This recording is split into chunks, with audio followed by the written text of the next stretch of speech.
Hello and welcome to the interview here on France 24. Revolutions never go backwards, runs a proverb, but they can hit serious speed bumps on the road to change.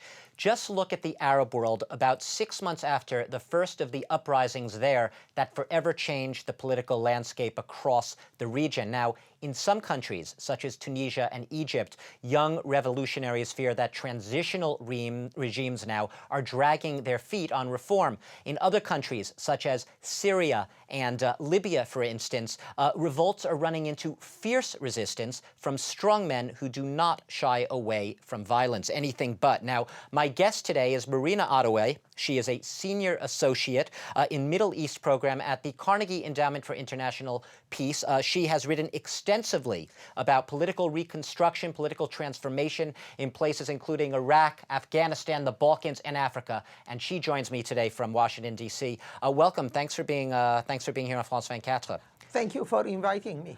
Marina, I'd like to start where it all began, Tunisia. 6 months later, yeah, Ben Ali's gone, but we still have deep poverty there, high unemployment, more corruption than ever. And we also are hearing reports of growing tensions between the young activists there and the Islamists, it's religion versus secular people. Is this something that worries you? Well, yes, the tension between the Islamist parties and the secular parties is worrisome. Neither gives the other the benefit of a doubt. Both seem to think that if other parties with a different tendency would win the election, it would be a catastrophe. And I think all the fears are largely unfounded because all the evidence that's available at this point points to the fact that no party will have a majority of vote, no tendency will have a majority of the vote, and they will have to form a coalition government. You say they'll have to form a coalition government. Are they actually communicating? Are they talking to each other? Secular parties are talking to each other. Nobody seems to be very inclined to talk to another, which is the Islamist parties at this point. The only way they talk to each other is within this High Council for the Protection of the Goals of the Revolution, which is kind of assembly that, in the absence of an elected parliament, tries to reach the most important decisions necessary to get to the elections. Let me ask you, let's hop on over to Egypt now, another country that had its euphoria, its revolution, and now there's a sense of, I guess, disappointment setting in there as well, Tahrir Square becoming a distant memory. The protesters, it seems, are becoming more and more marginalized, and the regime seems to be becoming a little harder line. Is that judgment a little too harsh? No, I think it's essentially correct. The real problem in both Egypt and Tunisia is that this transitional process is lasting too long. You have transitional regimes that really do not have the legitimacy to introduce real reform, even if they wanted to. They don't necessarily want, but they don't have the legitimacy to do so. The public is becoming impatient. They want something concrete to happen, but then they are not, but at the same time, they are not willing to give enough support to the transitional regimes so that something can actually happen. So both countries are caught in a vicious circle. But the protesters themselves, we've been seeing the attempts to return to Tahrir Square. The population itself seems to be losing patience with the protesters. That's right, because in the Tahrir Square in January and February was the people out there were really representative of all segments of Egyptian society. Now it's a small, hardcore group that it's trying to impose on the transitional regime specific decisions that the rest of the population may or may not agree with. And we hear more and more Egyptians sometimes saying they should just let the military at least try to get on with the task of trying to rebuild things, trying to pave the way for this transition. Well, the military really has one task, and that is that of paving the way to the transition.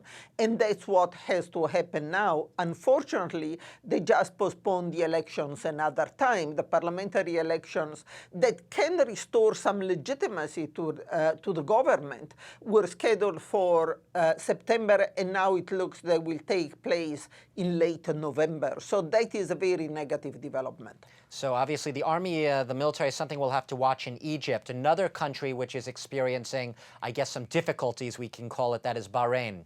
Because there's a sense that almost the government has won. It's successfully faced down a lot of the protests from the Shiite majority. Is that your reading of the situation? No, that's not my reading of the situation, in the sense that there is no doubt that the government has come down very hard on the protest. And particularly with the help of Saudi Arabia and the United Arab Emirates and some other Gulf countries. But it has not won in the sense that the protest continues. It's no longer mass protest in the downtown area, but it is a lot of ongoing protest with thousands of people day after day in the, let's say in the suburbs, in the so-called Shia villages, which are really the suburbs of the capital city. And this is not ending, and I don't think it's going to end. The national dialogue that's taking place at the present time is not convincing the majority of the Shia population. Do you see, though, the risk down the road, perhaps even in the short term, of greater sectarian divisions, that the government perhaps is working to divide the population there, pit people against one another? Well, the population has been divided for a long time. The government, keep in mind that this is not the first round of protest in the history of Bahrain. During the 1990s, the country was under state of siege most of the time. And it was the same situation of the Shia population protesting against the monarchy, which is a Sunni monarchy, asking for more power to the parliament, less power for the monarchy. And this is the second round of It's an ongoing protest. An ongoing process. It's an ongoing process. We couldn't talk about Bahrain without talking about Saudi Arabia, another, obviously, the largest kingdom in the whole Gulf region there. Saudi Arabia, I guess it's fair to say, has been a brake on reform. It has been essentially trying to stop these revolutions. We remember they sent troops in briefly to Bahrain.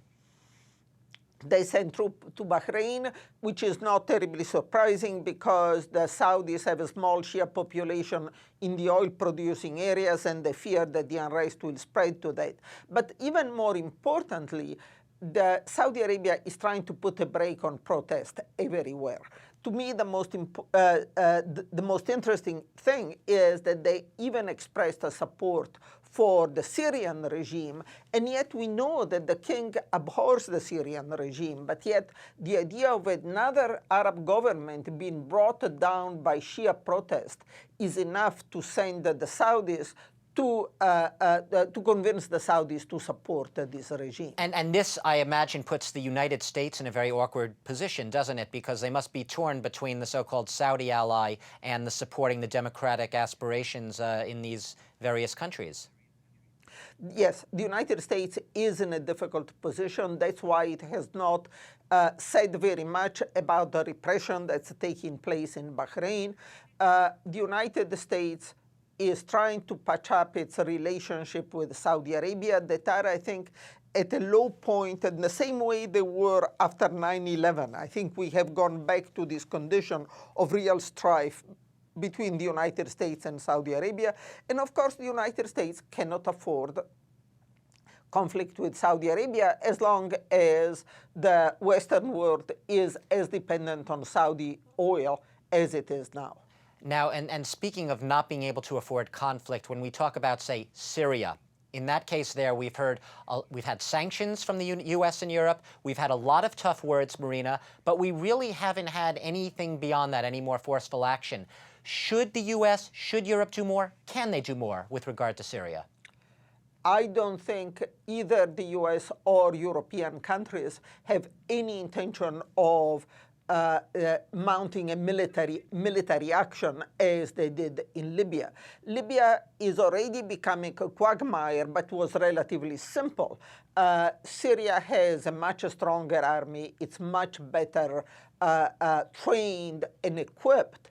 And I think an attempt at a military intervention would be a disaster. It would end up by being an intervention closer to what we have witnessed in Afghanistan than what we are seeing in Libya. So there is not going to be a military intervention. Briefly, in the little time we have left, where do you think we're going to see the change come faster, the leaders leave sooner, Syria or Libya? Is Bashar al-Assad going to leave? Is Gaddafi going to leave?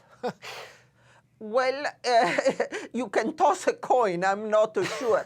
Syria, Bashar al-Assad will only leave, I think, if the military splits. That is the key issue in Syria. Are we going to see units of the military siding with the protester, as it happened in Egypt, as it happened in Tunisia? So far, it only has happened on a very small scale, and as long as the military holds, we are not going to see the departure of Bashar anytime soon. In a word, then, you're not optimistic, it sounds like, in the short term at least, for Syria's prospects.